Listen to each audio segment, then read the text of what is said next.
Hello friends, welcome back to my channel. எல்லோரும் எப்படி இருக்கீங்க? நாங்கள் ரொம்ப நல்லா இருக்கோம். என்னோடய சேனலை யாராச்சும் சப்ஸ்கிரைப் பண்ணாமல் பார்த்துட்ருக்கீங்கன்னா மறக்காமல் ராதிமா கிச்சனை சப்ஸ்கிரைப் பண்ணிக்கோங்க, பெல் ஐகானையும் கிளிக் பண்ணிக்கோங்க.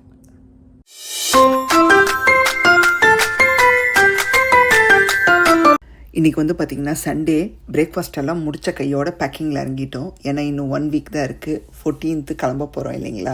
ஸோ இன்னும் 8 days தான் இருக்குது. ஸோ 50% பேக்கிங்கை முடிச்சிடலான்னு முடிச்சு வச்சுருக்கோம். இன்னும் அனதர் எங்களோட ட்ரெஸ்ஸு ஆக்சசரிஸ்ன்னு இருக்குது. இனி அதை நெக்ஸ்ட் வீக் பேக் பண்ணியாச்சுன்னா டன், கிளம்ப வேண்டியது தான். இன்றைக்கி நம்ம சூப்பரான ஒரு 2 ரெசிபி பார்க்க போகிறோங்க. ஒன்று பார்த்திங்கன்னா ப்ரான் கறி, நல்லா ஹாட் அண்ட் ஸ்பைஸியாக இருக்க போகுது. அண்ட் ரெண்டாவது எக் ஃப்ரைட் ரைஸ், சிம்பிளான எக் ஃப்ரைட் ரைஸுங்க. ரெண்டுமே பார்த்தீங்கன்னா 10 நிமிஷத்தில் பண்ணிடலாம். ஸோ சூப்பராக இருக்கும். வாங்க வீடியோவை கண்டினியூ பண்ணலாம். ஸோ நம்ம பண்ணக்கூடிய ப்ரான் கறிக்கு பார்த்திங்கன்னா நான் heads on prawn last time வாங்கினது கொஞ்சம் இருந்துச்சு. அதில் ஒரு 7-8 ப்ரான் மிச்சம் இருந்துச்சா, ஆல்ரெடி க்ளீன் பண்ணி ஃப்ரீசரில் போட்டு வச்சுருந்தேன். ஸோ அன்ஃப்ரீஸ் ஆகட்டும்னு ரொம்ப நேரம் முன்னாடியே எடுத்து வெளியே வச்சிட்டேங்க. க்ளீன் பண்ணது தான், அப்படியே நம்ம ரெசிபிக்கு யூஸ் பண்ண வேண்டியதான். நான் இதை 3ஆக கட் பண்ணி யூஸ் பண்ண போகிறேன். நீங்கள் ஸ்மால் ப்ரான் யூஸ் பண்ணுறீங்கன்னா தாராளமாக அப்படியே டைரெக்டாக போட்டுக்கோங்க, அது இன்னும் டேஸ்ட்டாக இருக்கும். நான் இந்த ஜம்போ ப்ரான்ஸாக இருக்கிறனால 3ஆக கட் பண்ணி வச்சுருக்கேன், அவ்வளோதான். இப்போ இந்த மசாலாவுக்கு என்ன தேவைன்னு பார்த்தீங்கன்னா, கறிக்கு ஒரு வெங்காயத்தில் நான் பாதி வெங்காயத்தை பொடியாக நறுக்கி வச்சுருக்கேன். அப்புறம் கருவேப்பிலை கொஞ்சம், அதுக்கப்புறம் இஞ்சி பூண்டு பச்சை மிளகா பொடியாக நறுக்குனது தேவை. ஒரு 2 பல்லு பூண்டு எடுத்து பொடியாக நறுக்கி வச்சுருக்கேன். ஏன்னா எங்கள் ஊரில் பூண்டு கொஞ்சம் பெருசாக இருக்கும், அதனால் 2 பல்லு மட்டும் எடுத்துக்கிட்டேன். அப்புறம் இஞ்சி ஒரு சின்ன துண்டு எடுத்து பொடியாக நறுக்கி வச்சுக்கணும். 2 பச்சை மிளகா பொடியாக நறுக்கி வச்சுருக்கேன். அப்புறம் தக்காளி 1 தேவைப்படும். ஒரு பேனில் நல்லெண்ணெய் 2 டேபிள் ஸ்பூனுக்கு சேர்த்துட்டு, இதுக்கு தாளிப்பு எதுவும் கிடையாது, டைரெக்டாக நம்ம இஞ்சி பூண்டு பச்சை மிளகாயை சேர்க்க வேண்டியதான். அதுக்கிடையில் ஒரு காஞ்ச மிளகாயை கிள்ளி போட்டுக்கோங்க. பச்சை மிளகா காஞ்ச மிளகா ரெண்டும் சேர்க்கறதுனால பார்த்து சேர்த்துக்கோங்க, உங்களோட காரத்துக்கு ஏற்ப. இது ஹாட் அண்ட் ஸ்பைஸியாக இருக்கும். யாருக்கெல்லாம் இந்த ஹாட் அண்ட் ஸ்பைஸியாக பிடிக்குமோ அவங்களுக்கு இந்த ரெசிபியை செஞ்சு கொடுங்க. ஸோ விரும்பி சாப்பிடுவாங்க. இதில் நம்ம பச்சை மிளகா சேர்த்துருக்கோம், அப்புறம் காஞ்ச மிளகா சேர்த்துருக்கோம், மேற்கொண்டு இஞ்சி பூண்டு விழுது சேர்ப்போம். நமக்கு அந்த பச்சை மிளகாவோட காட்டு இருக்கும், இஞ்சியோட காட்டெல்லாம் இருக்கும். அதனால் பார்த்து சேர்த்துக்கோங்க. நல்லா பொடியாக நறுக்கி சேர்த்துக்கோங்க. ஸோ தட் ரெசிப்பியில் நல்லா அது ஜெல்லாகி சூப்பராக இருக்கும். இப்போ பொடியாக நறுக்கின வெங்காயத்தை சேர்த்து வதக்கிக்கலாம். இன்கேஸ் நீங்கள் சின்ன வெங்காயம் சேர்க்கலாமான்னா தாராளமாக ஒரு 10 சின்ன வெங்காயத்தை வெட்டி சேர்த்துக்கோங்க. சூப்பராக இருக்கும், அல்டிமேட்டாக இருக்கும் டேஸ்ட்டு. நான் ஃப்ராசன் எதுக்கு சேர்க்கணும்னு சொல்லிவிட்டு பெரிய வெங்காயத்தையே வெட்டிட்டேன். இப்போது ஒரு 1/4 ஸ்பூனுக்கு இஞ்சி பூண்டு பேஸ்ட்டு சேர்க்குறோம். நம்ம பொடியாக நறுக்கியும் சேர்க்குறோம், பேஸ்ட்டாகவும் சேர்க்குறோம். ஸோ பார்த்து உங்கள் ப்ரான்ஸோட அந்த குவான்டிட்டிக்கு அளவை நீங்கள் அட்ஜஸ்ட் பண்ணி சேர்த்துக்கோங்க. அப்புறம் உப்பு தேவையான அளவு சேர்த்துட்டு நல்லா கலந்து விட்டுட்டு அடுத்தது தக்காளியே சேர்க்குறோம். நல்லா பொடியாக நறுக்குன்னா ஒரு ஃபுல் தக்காளியே நான் சேர்க்குறேன். ஏன்னா இது கொஞ்சம் செமி கிரேவியாக இருக்க போகுது, அதனால் நான் ஃபுல் தக்காளி சேர்த்துக்கிறேன்.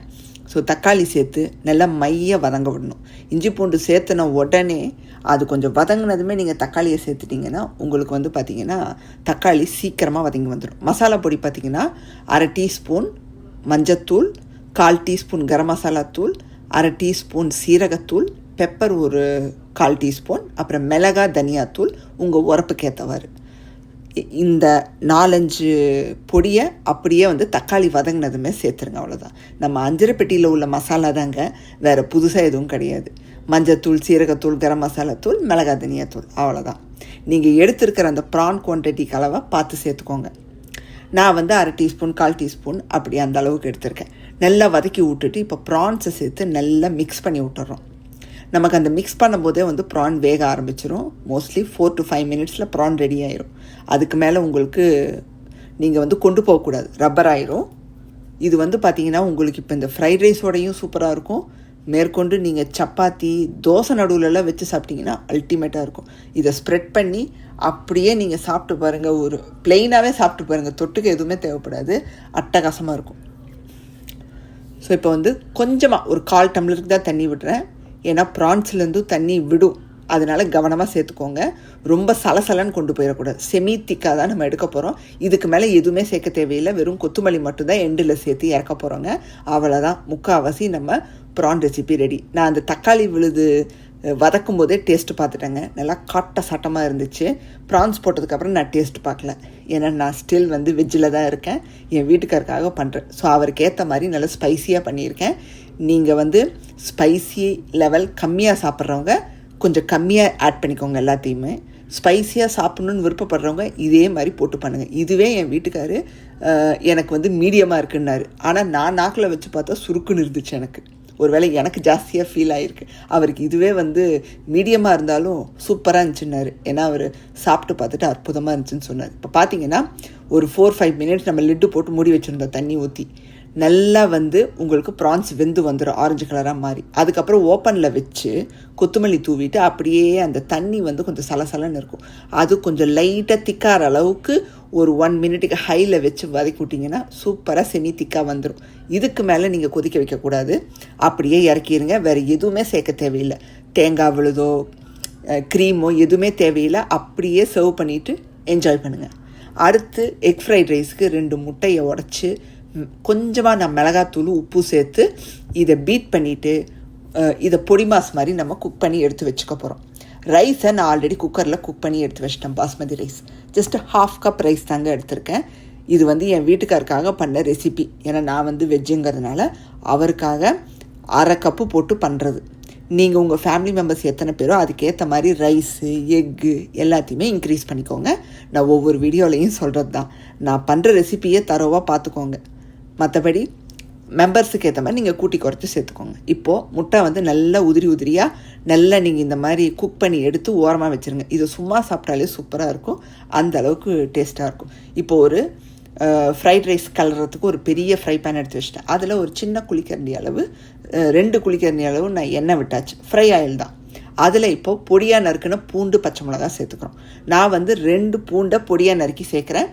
2 பச்சை மிளகாயை பொடியாக நறுக்கி சேர்க்குறேன். நீங்கள் வந்து காரத்துக்கு ஏற்ற மாதிரி மிளகாவை இன்க்ரீஸ் பண்ணிக்கலாம், இல்லை குறைச்சும் போட்டுக்கலாம், உங்கள் விருப்பம். நான் 2 பூண்டுக்கு மேலே சேர்க்கல. ஏன்னா இங்கே பூண்டு பெருசாக இருக்கும். ரொம்ப சேர்த்தோம்னா அப்புறம் காட்டடிக்கும். அளவாக சேர்த்துருக்கேன். இந்த ஃப்ரைட் ரைஸுக்கு நீங்கள் கேரட் பீன்ஸ் எல்லாம் சேர்க்கணும்னு நினச்சிங்கன்னா தாராளமாக சேர்த்துக்கலாம். நான் ஒன்லி கேப்சிகம் மட்டும்தான் சேர்க்குறேன்.